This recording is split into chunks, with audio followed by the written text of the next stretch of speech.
आपलेच कमून लाडक्या बहिणीचे पैसे नाही आले कमून. सगळ्या गावाचे आले माहीत नाही आले. अहो धोंडाबाई दीड दारादारशी येते तुमचे पैसे. अव गंगे कसं दारू गधी ते माय.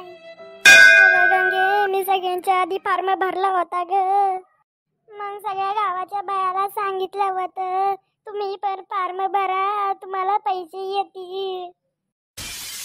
अहो धोंडाबाई तुमच्या अकाउंटमध्ये काही प्रॉब्लेम झाले असेल म्हणून तुमचे पैसे नाही आलं. खरं म्हणते ती एवढं काही येऊ राहिलेलं की तुम्ही पैशासाठी. आता तुला काय सांगू गण्याची आहे माझ्यावर काय चालू आहे. मला 3दा 4दा गुडघ्याचे अटॅक येत होते ग. अगं धोंडे पैशासाठी काही इतके लढू राहिली ग तू कामून झाली पूर्णी.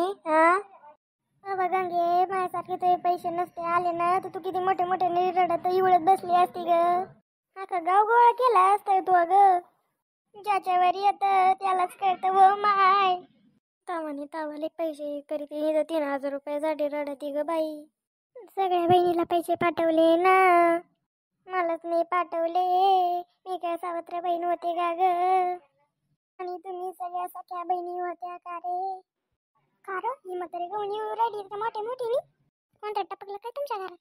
काय पण म्हणतो का रे गाणे. आमच्या घरात कोण टपकण्यासारखं दिसत तुला का रे. आपले तुमचा म्हातारा बितारा तर नाही गेला ना त्याचा आडावाडा चालला काय एवढं. अरे ना काय पण म्हणतो आमचं म्हातारा काय इतक्या लोक टपका जात नाही. सर दुसऱ्याला मारीन मग टपकन ते. आपला भाऊ माझ्या जवळ कमळच वागला असं मला पैसे नाही दिले. अरे बाप ना तर मम्मी तर भाऊ विषयी म्हणून माझ्या तो मामा त्याने टपकला ना. अरे गाणे मला पण माझ्या मामावर डाऊट होऊ राहिला तो टपकला ना.